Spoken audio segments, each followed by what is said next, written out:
श्रोताओं, इस वक्त हमारे साथ मौजूद हैं डॉक्टर सतबीर सिंह, जो कैंसर विशेषज्ञ हैं टाटा मेमोरियल हॉस्पिटल बॉम्बे के। आइए इनसे जानते हैं कि ब्रेस्ट कैंसर क्या होता है, इसके कारण क्या होते हैं, ब्रेस्ट कैंसर के क्या लक्षण होते हैं और ब्रेस्ट कैंसर को लेकर किस प्रकार हम जागरूक हो सकते हैं। इन तमाम बिंदुओं पर आज इनसे हम बातें करेंगे।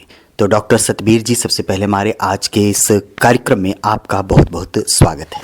धन्यवाद। हम आपसे यह जानना चाहेंगे कि आप हमारे श्रोताओं को बतलाएं कि ये कैंसर की बीमारी होती क्या है। कैंसर कुछ नहीं होता।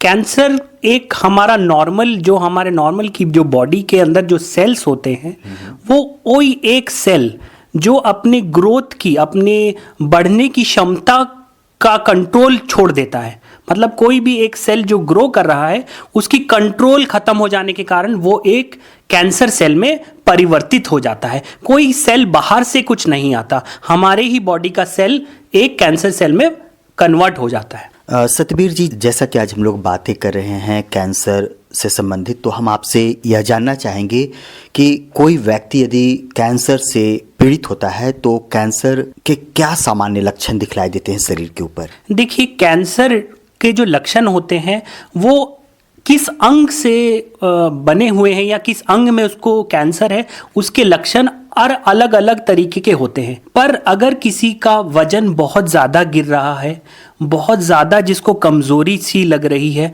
और कोई भी एक उसका, जैसे मान लीजिए पेट हो या कोई अंग हो जो नॉर्मल नहीं है, वो अलग सा पेश करने लगे, तो वो कैंसर में परिवर्तित हो सकता है। उन चीज़ों को नज़रअंदाज ना करें और तुरंत अपने नज़दीकी डॉक्टर से ज़रूर जाके मिलें। डॉक्टर साहब, महिलाओं में सबसे ज़्यादा होने वाला कैंसर कौन सा है? महिलाओं में सबसे ज़्यादा होने वाला कैंसर आज की डेट में स्तन का कैंसर है, ब्रेस्ट कैंसर है। और जो पढ़ाई चल रही है उसके मुताबिक 2030 तक ये विश्व का सबसे ज़्यादा होने वाला कैंसर है।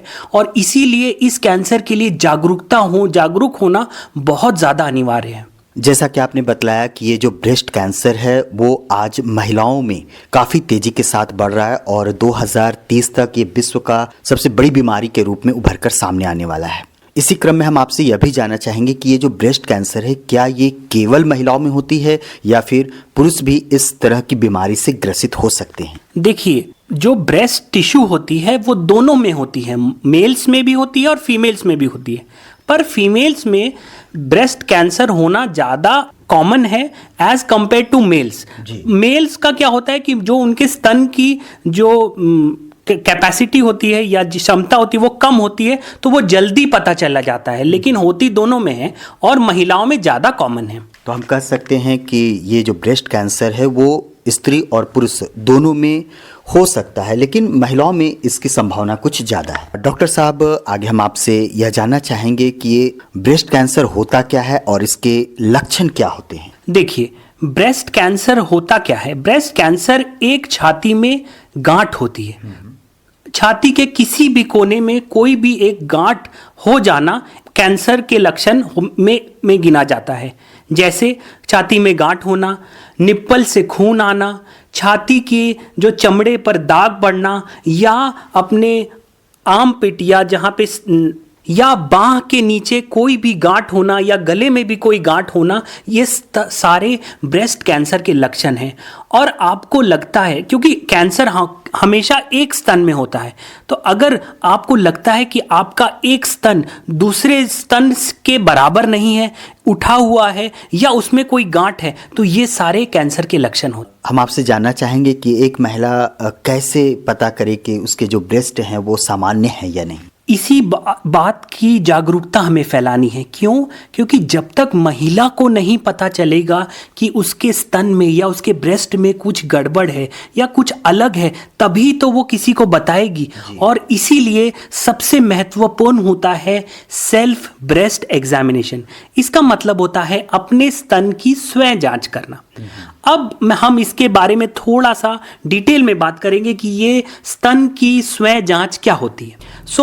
इसके लिए आपको महीने में एक दिन को चुनना है जिस दिन आपके मासिक ना आ रहे हों, और आपको उसी दिन हर महीने ये जांच करनी है। अब ये जांच करनी कैसे है? जैसे मान लो आज आपका सेल्फ ब्रेस्ट एग्जामिनेशन का दिन है, तो आज नहाने वक्त या स्नान करने वक्त आपको आईने के सामने खड़ा होना है और अपने दोनों स्तनों को आईने में देखना है। उसमें देखना क्या क्या है? पहला, दोनों स्तन बराबर हैं कि नहीं। दूसरा, दोनों निपल्स बराबर हैं कि नहीं, कहीं किसी निपल में से कोई खून या कोई पानी तो नहीं आ रहा। तीसरा, कहीं दोनों स्तनों में कहीं कोई चमड़े में कोई अल्सर या कोई चमड़े में खुरदुरापन या कोई खुजली के लक्षण तो नहीं। और उसके बाद आपको अपने सीधे हाथ से लेफ्ट साइड की उल्टे तरफ की स्तन की जांच करनी है। ये घड़ी के दिशा में आपको जांच करनी है, और जांच करने के समय अगर आपको उस समय कोई गांठ या कोई भी ऐसी कड़ी चीज नजर आए तो ये एक एबनॉर्मेलिटी है, और आपको उसी तरह आपको दूसरे स्तन की जांच करनी है और उसमें देखना है कि कहीं उसमें कोई गांठ या कोई कड़ापन आता है या नहीं।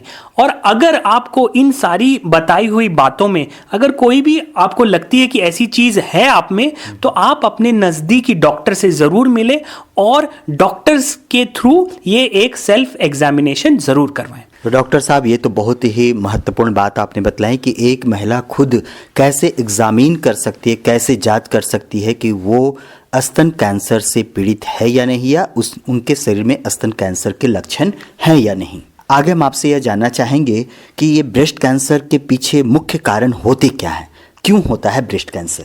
देखिए, ब्रेस्ट कैंसर के मुख्य कारण हैं, सबसे पहला कि आज के इस चलते हुए युग में लोगों का जो लाइफस्टाइल है वो बहुत ज़्यादा बदल चुका है। पहले के ज़माने में बहुत परिश्रम करने वाले महिला और पुरुष होते थे, पर आज की डेट में इतनी लग्जरी, इतनी टेक्नोलॉजी होने के कारण हर इंसान सुस्त पड़ चुका है, और इसका असर शरीर पर ज़रूर पड़ रहा है। जैसे हम कोई कसरत या एक्सरसाइज नहीं करते, हमारा खान पान बहुत ज़्यादा बदल चुका है, हम नेचुरल चीज़ें नहीं खाते, हम फ्राइड जंक फूड खाते हैं।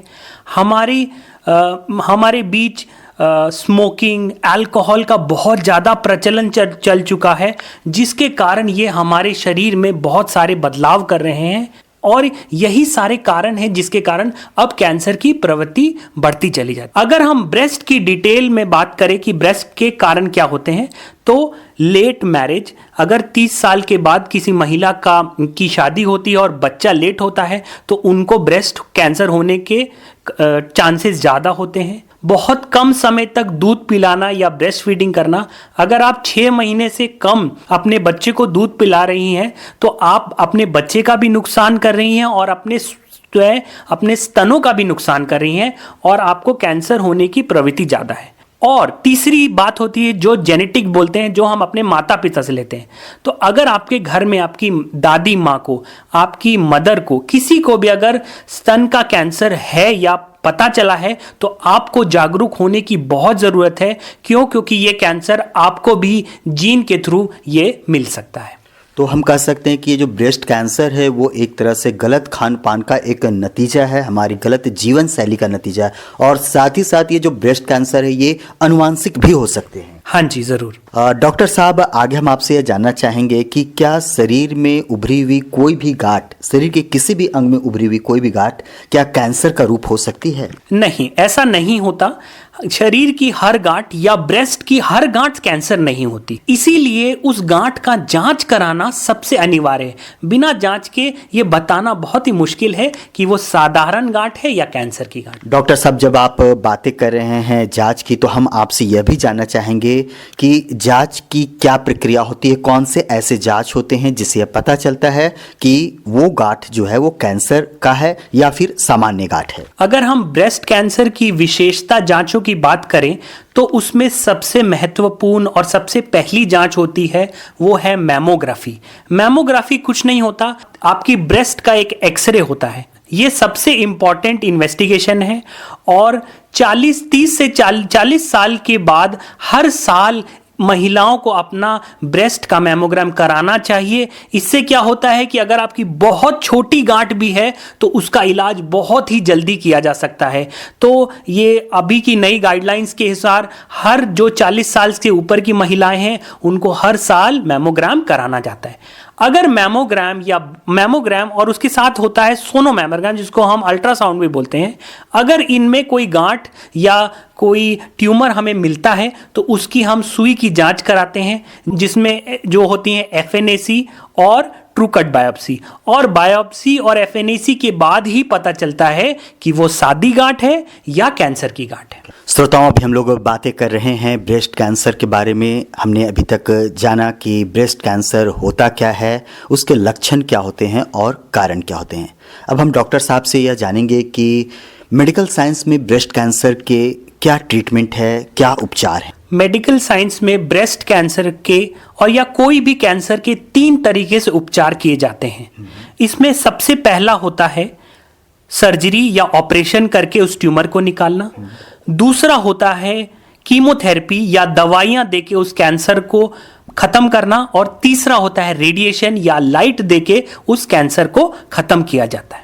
डॉक्टर साहब, आज हम लोग देख रहे हैं ब्रेस्ट कैंसर की जो शिकायतें हैं वो लगातार बढ़ती चली जा रही हैं और हमारे आज भी बहुत सारी ऐसी माताएं हैं, बहनें हैं जो संकोचवश या कहें तो शर्म के कारण इस तरह की बीमारियों के बारे में खुलकर बात नहीं करती और उसका परिणाम यह देखने को मिलता है कि आज दिन प्रतिदिन ब्रेस्ट कैंसर के केसेस जो हैं वो काफ़ी बढ़ते चले जा रहे हैं। खुलकर बात नहीं करने के कारण, संकोच के कारण महिलाएं जो हैं, ये जो बीमारी है ब्रेस्ट कैंसर का, वो गंभीर रूप धारण कर लेती हैं और हमारी कई माताएं बहनें इस बीमारी के कारण मौत की शिकार भी हो जाती हैं। हमारी माताओं, हमारी बहनों के लिए आपका क्या संदेश होगा? देखिए, आपको बस ये सोचना है कि ब्रेस्ट या स्तन कोई छुपाने वाली चीज है, ये एक शरीर का अंग है। जैसे हमारे हाथ पैर हमारे शरीर के अंग हैं, वैसे ही स्तन भी शरीर का अंग है। तो अगर आज के प्रोग्राम में जो भी हमने बताया कि अगर आपके स्तन में कोई भी किसी तरह की आपको गड़बड़ी लग रही है और तो तुरंत अपने नज़दीकी डॉक्टर से ज़रूर मिले। इस बात में ज़रा भी संकोच ना करें।